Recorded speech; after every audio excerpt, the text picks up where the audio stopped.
Hello friends, welcome to my another blog. আজকে যে বাইকটা নিয়ে কথা বলবো সেটা হচ্ছে হুন্ডার এক্স ব্লেড সম্পর্কে। তো এখন যে বাইকটা দেখতেছেন এটা হচ্ছে আমার এক ছোটো ভাইয়ের বাইক।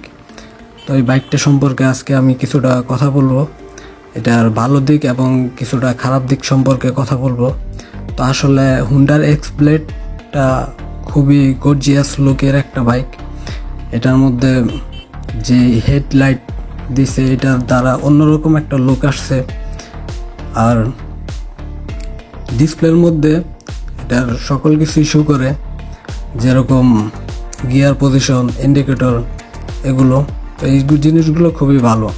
আবার জরুরি পরিস্থিতিতে মানে এটার মধ্যে এবিএসও আছে, যেটার জন্য খুবই স্মুথভাবে বাইকটা সেফলিভাবে আর কি ব্রেকিং করা যায় আর কি। সিঙ্গেল চ্যানেল এবিএস আছে। আর পিলিয়ন এবং রাইডারের কথা মাথায় রাখলে এক্স ব্লেড বাইকটা আসলে লম্বা এবং সিঙ্গেল পিস সিট দেওয়া হয়েছে, যেটার জায়গা মোটামুটি ভালোই আছে।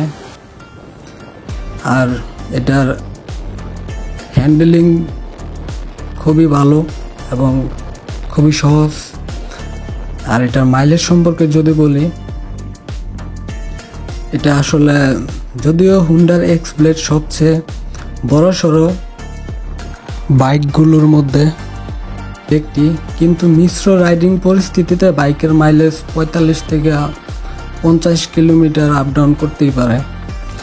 আর এটার অসুবিধার মধ্যে রয়েছে ইঞ্জিন যে কিল সুইচ নেই, মানে বেশিরভাগ হুন্ডার বাইকে, এক্স ব্লেড বাইকেও ইঞ্জিন কিল সুইচের অনুপস্থিতি রয়েছে, যা যাত্রা বিরতি এবং ট্রাফিক সিচুয়েশনে বিরক্তিকর।